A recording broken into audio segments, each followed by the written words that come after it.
Embezzlement can silently cripple medical practices, often going unnoticed until substantial damage has occurred.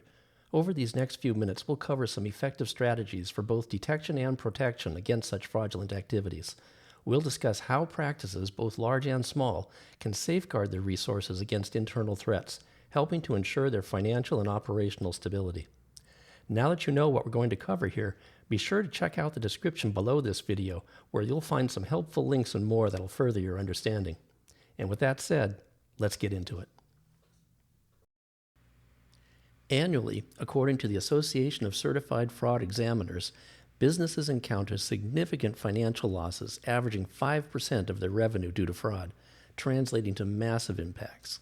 The median loss in these fraud cases is $117,000. 42% were detected by tips, and line staff members are responsible for almost 80% of fraud. Fraud by office managers, while less common, accounts for the largest financial losses. And nearly half of all cases occurred due to lack of internal controls or overriding of internal controls. And of course, 81% of the victims modified their anti-fraud controls after the fraud.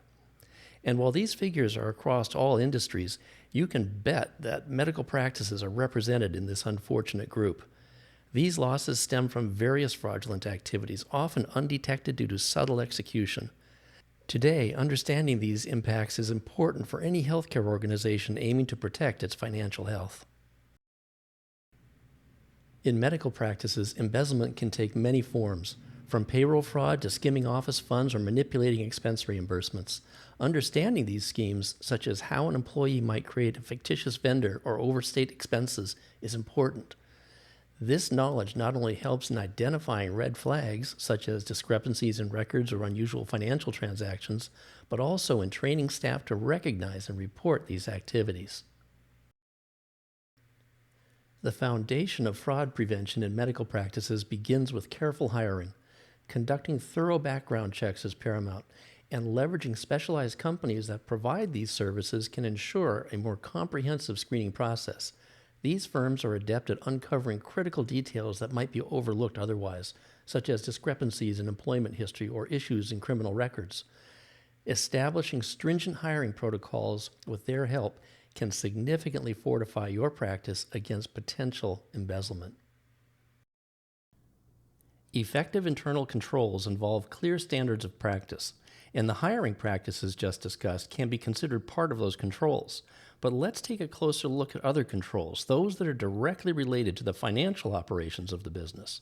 Here are some noteworthy examples. You'll want to assign different people to manage income and bill payments and to reconcile bank statements. This practice prevents any one individual from having control over all aspects of financial transactions, reducing the risk of misappropriation. Ensure that bank accounts are, in fact, reconciled timely by an employee who does not handle cash or check writing. Regular reconciliations help to identify discrepancies or irregularities that could indicate fraudulent activities quickly. Immediately endorse checks with for deposit only upon receipt. This practice limits the possibility of checks being diverted or fraudulently cashed. Schedule frequent audits by internal staff and annual audits by an external firm. Audits deter embezzlement by increasing the likelihood of detection and accountability. Limit access to financial systems and sensitive information based on job roles. Controlled access helps prevent unauthorized transactions and protects sensitive patient and practice information. Rotate job roles periodically and require employees to take mandatory vacations.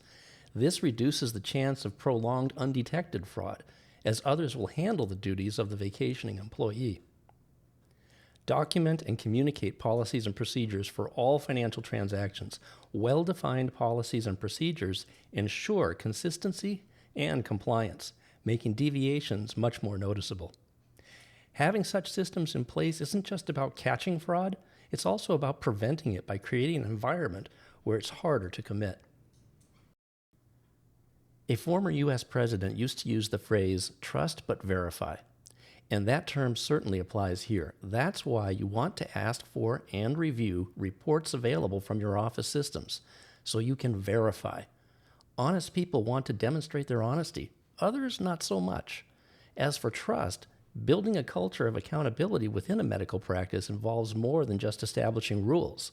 It requires cultivating an environment where ethical behavior is celebrated and deviations are openly discouraged. This includes training programs emphasizing the importance of integrity and transparency, regular open discussions about ethical practices, and accessible channels for reporting suspicious activity without fear of retaliation. Encouraging such a culture deters fraudulent behavior and promotes a more cooperative and open workplace. Remember to check out the description below this video for helpful links and more. In the meantime, give us a call, drop us an email, or come visit us on the web. And don't forget to subscribe to our channel to keep up to date on the business of healthcare. The Fox Group, serving the healthcare community since 1989.